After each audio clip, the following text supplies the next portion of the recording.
Have you ever caught yourself in that mental loop where someone just won't leave your thoughts?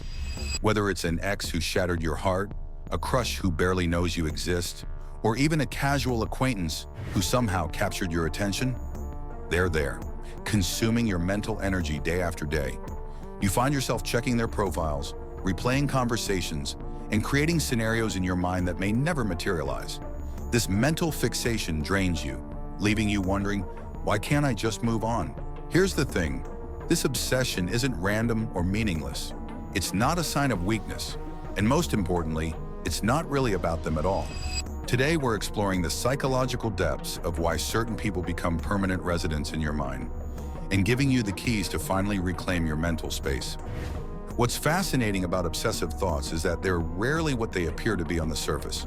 According to psychological research, these persistent thoughts are actually messages from your unconscious mind trying to bring something important to your awareness.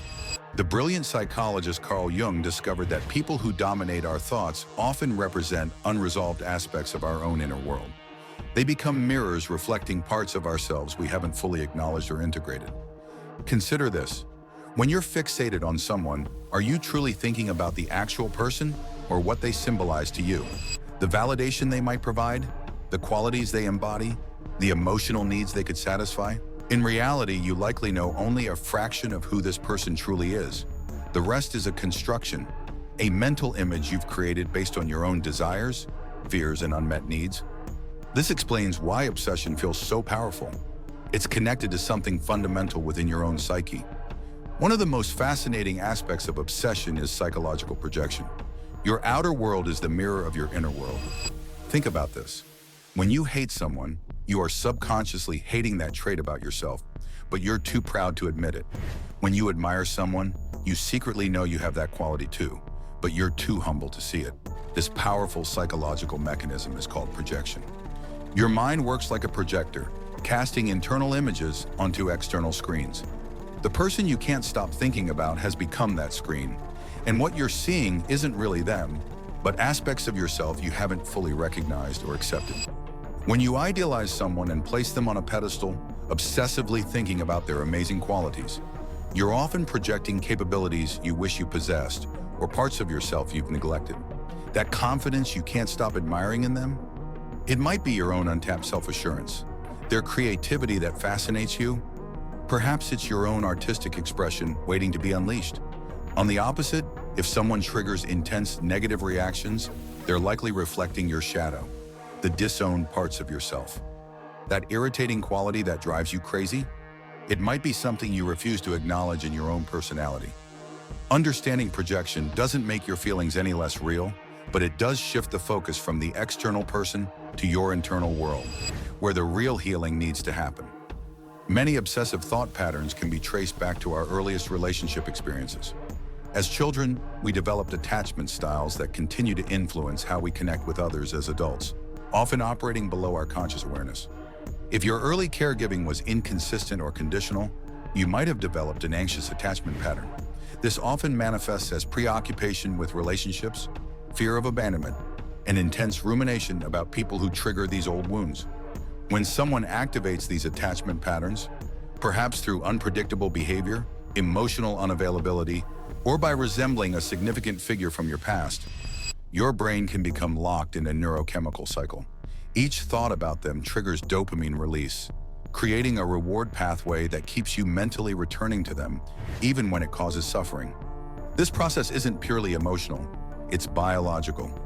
Neuroimaging studies show that romantic rejection activates the same brain regions as physical pain and addiction withdrawal. Your obsession is a whole-body experience driven by powerful neurological processes. Our minds crave completion and resolution. When interactions or relationships end abruptly or without clear closure, your brain continues processing, attempting to make sense of what happened and find a satisfying conclusion.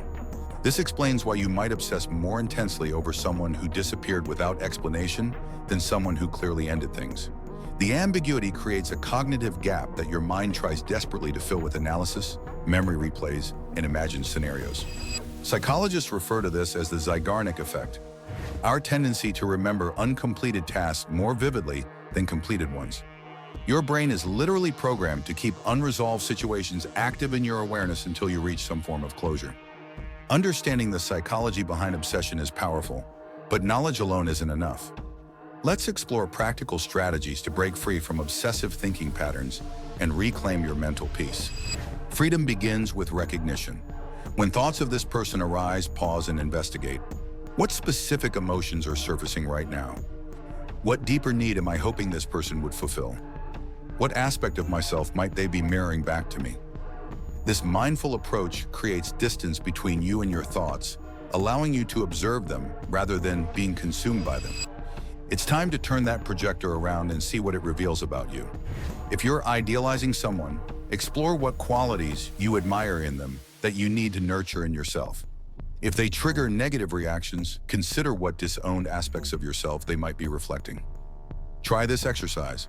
Write down 3 qualities you find most captivating or irritating about this person. Then ask yourself how these same qualities might exist within you, either expressed or unexpressed. This process of reclaiming projections can be profoundly liberating. Obsession often signals deeper attachment needs seeking expression. Rather than seeking external validation, work on developing a secure relationship with yourself through daily self-compassion practices, building diverse connections rather than fixating on one person, professional support to understand and heal attachment wounds. The goal isn't independence from others, but interdependence, connecting from wholeness rather than emptiness. Waiting for closure from someone else puts your healing in hands you can't control. True resolution comes from within. Consider writing a completion letter that you may never send, creating a personal ritual symbolizing release, developing a narrative that makes meaning of your experience, even without all the answers. As you create your own resolution, the mental loop gradually loses its grip. Sometimes concrete strategies are necessary to disrupt the obsession cycle. Use technology boundaries to limit digital checking. Establish new routines that don't trigger thoughts of this person. Channel your mental energy into absorbing activities that require full attention. Each time you interrupt the thought pattern, you weaken its neural pathway and create space for healthier mental habits. Obsession isn't a random mental glitch. It's a messenger pointing toward unmet needs, unresolved wounds, and unacknowledged aspects of yourself. By understanding its deeper psychological meaning, you transform what feels like a weakness into an opportunity for profound self-discovery. The next time obsessive thoughts capture your mind, remember, this isn't just about them. It's about your journey toward wholeness, recognizing the projections, healing the wounds, and integrating the disowned parts of yourself. While this path isn't always comfortable, it leads to something far more valuable than any external relationship, a deeper, more authentic relationship with yourself. If this exploration resonated with you, support our channel by liking this video and subscribing for more psychological insights. Share your experiences with obsessive thinking in the comments below. Your story might help someone else find their way to freedom. Remember, understanding yourself is the first step to transforming your life.